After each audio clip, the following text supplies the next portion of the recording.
In this video I'm going to explain how to copy photos from Flickr to Jigsaw 360. So first of all, if you go to Flickr and search for equirectangular, so this is the format that 360 degree cameras use to create 360 degree images. So if you scroll through, and you can see there's 25,000 to go at, scroll through and find one that you like and click into it. So you can have a look at these, scroll them around, and if you find one that you like, if you click the download button, and for the file size you want to be greater than 4096, so this is the next one up, so that's fine.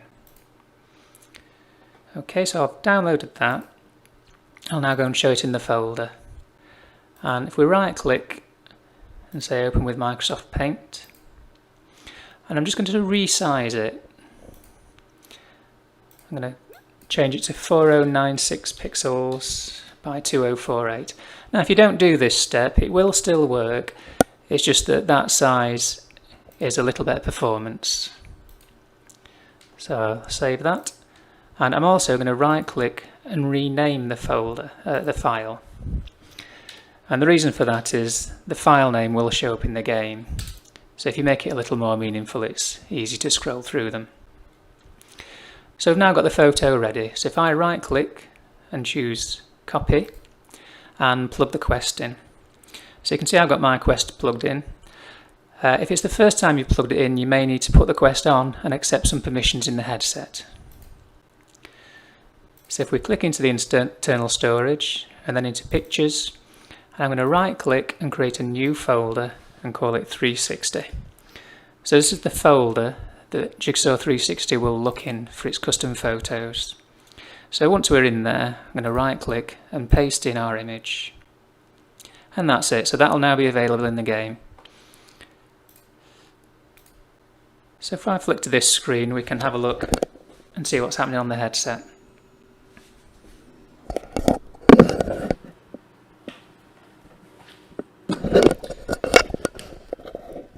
So inside the game, the first two pages of photos will be the standard ones, but you'll now see that we can scroll to a third page, and this is where your custom photos are going to appear.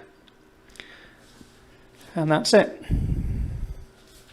Now if you find that this third page doesn't show up, it's likely that you've not given permissions for the game to access the storage.